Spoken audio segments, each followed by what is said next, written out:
आज का ये एपिसोड शुरू करने से पहले एक छोटी सी बात। क्या आप भी अपना पॉडकास्ट बनाने की सोच रहे हैं?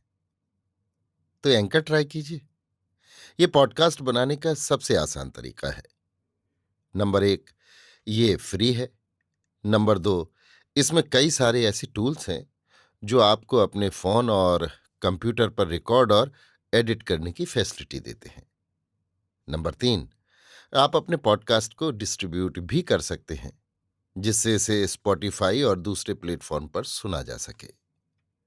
तो डाउनलोड कीजिए फ्री एंकर ऐप या विजिट कीजिए anchor.fm पर अपना पॉडकास्ट स्टार्ट करने के लिए। ये तो थी एक छोटी सी जानकारी, और अब शुरू करते हैं एपिसोड का सिलसिला। तो आज के एपिसोड में लीजिए सुनिए मुंशी प्रेमचंद के लिखे उपन्यास वरदान का भाग 9, ईर्ष्या, मेरी यानी समीर गोस्वामी की आवाज में। प्रतापचंद्र ने विरजन के घर आना जाना विवाह के कुछ दिन पूर्व ही से त्याग दिया था। वो विवाह के किसी भी कार्य में सम्मिलित नहीं हुआ, यहां तक कि महफिल में भी न गया। मलिन मन किए, मुंह लटकाए अपने घर बैठा रहा। मुंशी संजीवन लाल, सुशीला, सुवामा सब विनती करके हार गए, पर उसने बारात की ओर दृष्टि भी न फेरी। अंत में मुंशी जी का मन टूट गया और फिर कुछ न बोले। ये दशा विवाह के होने तक थी। विवाह के पश्चात तो उसने उधर का मार्ग ही त्याग दिया। स्कूल जाता तो इस प्रकार एक ओर से निकल जाता, मानो आगे कोई बाघ बैठा हुआ है, या जैसे महाजन से कोई ऋणी मनुष्य आंख बचाकर निकल जाता है। विरजन की तो परछाई से भागता। यदि कभी उसे अपने घर में देख पाता तो भीतर पग न देता। माता समझाती, बेटा तुम विरजन से बोलते चालते क्यों नहीं हो? क्यों उससे मन मोटा किए हुए हो? वो आकर घंटों रोती है कि मैंने क्या किया है जिससे वे रुष्ट हो गए। देखो, तुम और वो कितने दिनों तक एक संग रहे। तुम उसे कितना प्यार करते थे। अकस्मात तुमको क्या हो गया? यदि तुम ऐसे ही रूठे रहोगे तो बेचारी लड़की की जान पर बन जाएगी। सूख कर कांटा हो गई है। ईश्वर जानता है, मुझे उसे देखकर करुणा उत्पन्न होती है। तुम्हारी चर्चा के अतिरिक्त उसे कोई बात ही नहीं भाती। प्रताप आंखें नीचे किए हुए ये सब सुनता और चुपचाप सरक जाता। प्रताप अब भोला बालक नहीं था। उसके जीवन रूपी वृक्ष में यौवन रूपी कोपलें फूट रही थीं। उसने बहुत दिनों से, उसी समय से जब से उसने होश संभाला, विरजन के जीवन को अपने जीवन में शर्करा क्षीर की भांति मिला लिया था। उन मनोहर और सुहावने स्वप्नों का इस कठोरता और निर्दयता से धूल में मिलाया जाना उसके कोमल हृदय को विदीर्ण करने के लिए काफी था। वो जो अपने विचारों में विरजन को अपना सर्वस्व समझता था, कहीं का न रहा, और वो जिसने विरजन को एक पल के लिए भी अपने ध्यान में स्थान न दिया था, उसका सर्वस्व हो गया। इस वितर्क से उसके हृदय में व्याकुलता उत्पन्न होती थी और जी चाहता था कि जिन लोगों ने मेरी स्वप्नवत भावनाओं का नाश किया है और मेरे जीवन की आशाओं को मिट्टी में मिलाया है, उन्हें मैं भी जलाऊं और सुलगाऊं। सबसे अधिक क्रोध उसे जिस पर आता था, वो बेचारी सुशीला थी। शनैः शनैः उसकी ये दशा हो गई कि जब स्कूल से आता तो कमलाचरण के संबंध की कोई घटना अवश्य वर्णन करता, विशेषकर उस समय जब सुशीला भी बैठी रहती। उस बेचारी का मन दुखाने में इसे बड़ा ही आनंद आता। यद्यपि मिथ्या भाषण से उसे घृणा थी, जो कुछ कहता सत्य ही कहता था, तथापि अव्यक्त रीत से उसका कथन और वाक्य गति ऐसी हृदय भेदनी होती थी कि सुशीला के कलेजे में तीर की भांति लगती थी। आज महाशय कमलाचरण तिपाई के ऊपर खड़े थे, मस्तक गगन को स्पर्श करता था, परंतु निर्लज्ज इतने बड़े कि जब मैंने उनकी ओर संकेत किया तो खड़े खड़े हंसने लगे। आज बड़ा तमाशा हुआ। कमल ने एक लड़के की घड़ी उड़ा दी। उसने मास्टर से शिकायत की। उसके समीप वे ही महाशय बैठे हुए थे। मास्टर ने खोज की तो आप ही के फेटे में से घड़ी मिली। फिर क्या था, बड़े मास्टर के यहाँ रिपोर्ट हुई। वो सुनते ही झल्ला गए और कोई 3 दर्जन बैतें लगाई सड़ासड़। सारा स्कूल ये कुतूहल देख रहा था। जब तक बैतें पड़ा की, महाशय चिल्लाया किए, परंतु बाहर निकलते ही खिलखिलाने लगे और मूंछों पर ताव देने लगे। चची नहीं सुना, आज लड़कों ने ठीक स्कूल के फाटक पर कमलाचरण को पीटा, मारते मारते बेसुध कर दिया। सुशीला ये बातें सुनती और सुन सुनकर कुढ़ती। हाँ, प्रताप ऐसी कोई बात विरजन के सामने न करता। यदि वो घर में बैठी भी होती तो जब तक वो चली न जाती ये चर्चा न छेड़ता। वो चाहता था कि मेरी किसी बात से इसे कुछ दुख न हो। समय समय पर मुंशी संजीवन लाल ने भी कई बार प्रताप की कथाओं की पुष्टि की। कभी कमला हाट में बुलबुल लड़ाते मिल जाता, कभी गुंडों के संग सिगरेट पीते पान चबाते बेढंगेपन से घूमता हुआ दिखाई देता। मुंशी जी जब जमाता की ये दशा देखते तो घर आते ही स्त्री पर क्रोध निकालते। ये सब तुम्हारी ही करतूत है। तुम्ही ने कहा था घरवर दोनों अच्छे हैं, तुम्ही रिझी हुई थी। उन्हें उस क्षण ये विचार न होता कि जो दोषारोपण सुशीला पर है कम से कम मुझ पर भी उतना ही है।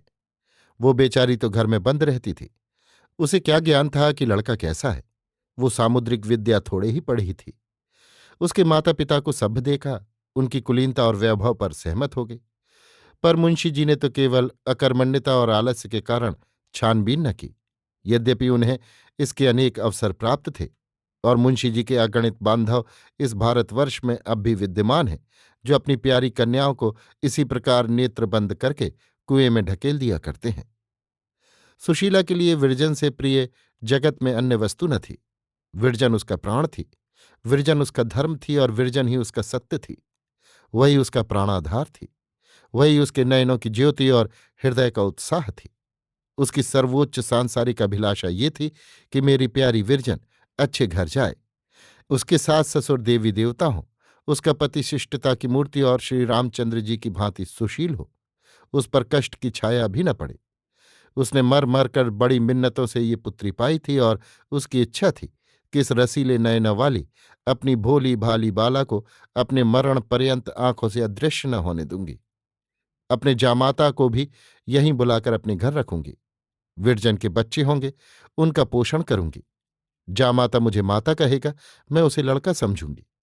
जिस हृदय में ऐसे मनोरथ हों उस पर ऐसी दारुण और हृदय विदारणी बातों का जो कुछ प्रभाव पड़ेगा प्रकट है। हा हंत! दीना सुशीला के सारे मनोरथ मिट्टी में मिल गए। उसकी सारी आशाओं पर ओस पड़ गई। क्या सोचती थी और क्या हो गया। अपने मन को बार बार समझाती कि अभी क्या है, जब कमला सयाना हो जाएगा तो सब बुराइयां स्वयं त्याग देगा। पर एक निंदा का घाव भरने नहीं पाता था कि फिर कोई नवीन घटना सुनने में आ जाती। इसी प्रकार आघात पर आघात पड़ते गए। हाय, नहीं मालूम विरजन के भाग्य में क्या बदा है। क्या ये गुण की मूर्ति, मेरे घर की दीप्ति, मेरे शरीर का प्राण इसी दुष्प्रकृति मनुष्य के संग जीवन व्यतीत करेगी? क्या मेरी श्यामा इसी गिद्ध के पाले पड़ेगी? ये सोचकर सुशीला रोने लगती और घंटों रोती। पहले विरजन को कभी कभी डांट डपट भी दिया करती थी, अब भूलकर भी कोई बात न कहती। उसका मुंह देखते ही उसे याद आ जाती। एक क्षण के लिए भी उसे सामने से अदृश्य न होने देती। यदि जरा देर के लिए ये सुवामा के घर चली जाती तो स्वयं पहुंच जाती। उसे ऐसा प्रतीत होता मानो कोई उसे छीन कर ले भागता है। जिस प्रकार वधिक की छुरी के तले अपने बछड़े को देखकर गाय का रोम रोम कांपने लगता है, उसी प्रकार विरजन के दुख का ध्यान करके सुशीला की आंखों में संसार सूना जान पड़ता था। इन दिनों विरजन को पल भर के लिए नेत्रों से दूर करते उसे वो कष्ट और व्याकुलता होती थी जो चिड़िया को घोंसले से बच्चों के खो जाने पर होती है। सुशीला एक तो यों ही जीर्ण रोगणी थी, उस पर भविष्य की असाध्य चिंता और जलन ने उसे और भी घुला डाला। निंदाओं ने कलेजा चलनी कर डाला। 6 मास भी न बीतने पाए थे कि क्षय रोग के चिन्ह दिखाई देने लगे। प्रथम तो कुछ दिनों तक साहस करके अपने दुख को छिपाती रही, परंतु कब तक। रोग बढ़ने लगा और वो शक्तिहीन हो गई। चारपाई से उठना कठिन हो गया। वैद्य और डॉक्टर औषध करने लगे। विरजन और सुवामा दोनों रात दिन उसके पास बैठी रहती। विरजन एक पल के लिए उसकी दृष्टि से ओझल न होने पाती। उसे अपने निकट न देखकर सुशीला बेसुध सी हो जाती और फूट फूट कर रोने लगती।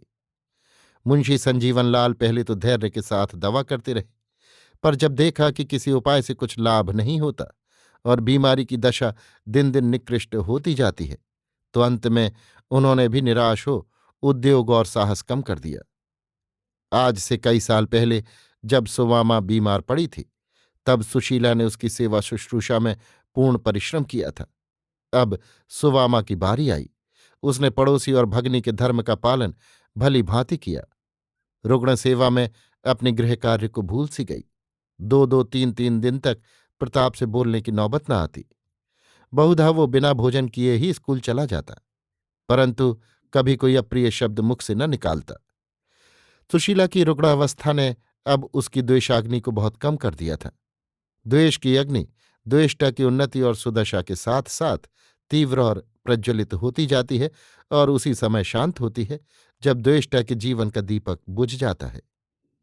जिस दिन व्रजनानी को ज्ञात हो जाता कि आज प्रताप बिना भोजन की स्कूल जा रहा है, उस दिन वो सब काम छोड़कर उसके घर दौड़ जाती और भोजन करने के लिए आग्रह करती। पर प्रताप उससे बात तक न करता, उसे रोते छोड़ बाहर चला जाता।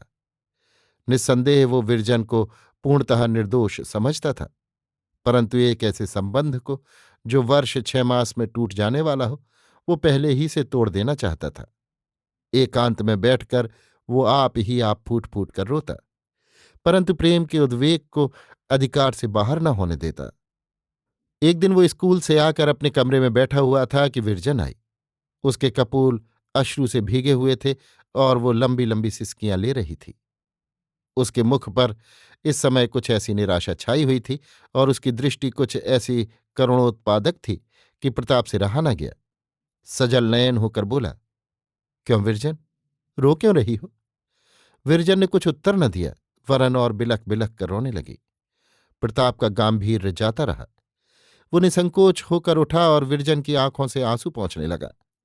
विरजन ने स्वर संभाल कर कहा, लल्लू, अब माताजी ना जिएंगी, मैं क्या करूं? ये कहते कहते वो फिर सिसकियां भरने लगी। प्रताप ये समाचार सुनकर स्तब्ध हो गया। दौड़ा हुआ विरजन के घर गया और सुशीला की चारपाई के समीप खड़ा होकर रोने लगा। हमारा अंत समय कैसा धन्य होता है! वो हमारे पास ऐसे ऐसे अहितकारियों को खींच लाता है जो कुछ दिन पूर्व हमारा मुख नहीं देखना चाहते थे और जिन्हें इस शक्ति के अतिरिक्त संसार की कोई अन्य शक्ति पराजित न कर सकती थी। हाँ, ये समय ऐसा ही बलवान है और बड़े बड़े बलवान शत्रुओं को हमारे अधीन कर देता है। जिन पर हम कभी विजय न प्राप्त कर सकते थे, उन पर हमको ये समय विजयी बना देता है। जिन पर हम किसी शस्त्र से अधिकार न पा सकते थे, उन पर समय शरीर के शक्तिहीन हो जाने पर भी हमको विजयी बना देता है। आज पूरे वर्ष भर के पश्चात प्रताप ने इस घर में पदार्पण किया। सुशीला की आंखें बंद थीं, पर मुखमंडल ऐसा विकसित था जैसे प्रभात काल का कमल। आज भोर ही से वो रट लगाए हुए थी कि लल्लू को दिखा दो। सुवामा ने इसलिए विरजन को भेजा था। सुवामा ने कहा, बहन, आंखें खोलो, लल्लू खड़ा है। सुशीला ने आंखें खोल दी और दोनों हाथ प्रेम बाहुल्य से फैला दिए। प्रताप के हृदय से विरोध का अंतिम चिन्ह भी विलीन हो गया। यदि ऐसे काल में कोई मत्सर का मैल रहने दे तो वो मनुष्य कहलाने का हकदार नहीं है। प्रताप सच्चे पुत्र भाव से आगे बढ़ा और सुशीला के प्रेमांक में जा लिपटा। दोनों आध घंटे तक रोते रहे।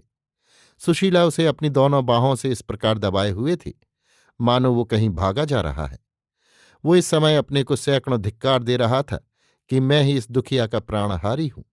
मैंने ही द्वेष दुरावेग के वशीभूत होकर इसे इस गति को पहुंचाया है। मैं ही इस प्रेम की मूर्ति का नाशक हूं। ज्यों ज्यों ये भावना उसके मन में उठती, उसकी आंखों से आंसू बहते। निदान सुशीला बोली, लल्लू, अब मैं 2-1 दिन की और मेहमान हूं। मेरा जो कहा सुना हो उसे क्षमा करो। प्रताप का स्वर उसके वश में न था, इसलिए उसने कुछ उत्तर न दिया। सुशीला फिर बोली, ना जाने क्यों तुम मुझसे रुष्ट हो। तुम हमारे घर नहीं आते, हमसे बोलते नहीं। जी तुम्हें प्यार करने को तरस तरस कर रह जाता है, पर तुम मेरी तनिक भी सुधि नहीं लेते। बताओ, अपनी दुखिया चची से क्यों रुष्ट हो? ईश्वर जानता है, मैं तुमको सदा अपना लड़का समझती रही। तुम्हें देखकर मेरी छाती फूल उठती थी। ये कहते कहते निर्बलता के कारण उसकी बोली धीमी हो गई, जैसे क्षितिज के अथाह विस्तार में उड़ने वाली पक्षी की बोली प्रतिक्षण मध्यम होती जाती है, यहां तक कि उसके शब्द का ध्यान मात्र शेष रह जाता है। इसी प्रकार सुशीला की बोली धीमी होते होते केवल साए साए रह गई। अभी आप सुन रहे थे मुंशी प्रेमचंद के लिखे उपन्यास वरदान का भाग 9 ईर्ष्या, मेरी यानी समीर गोस्वामी की आवाज में।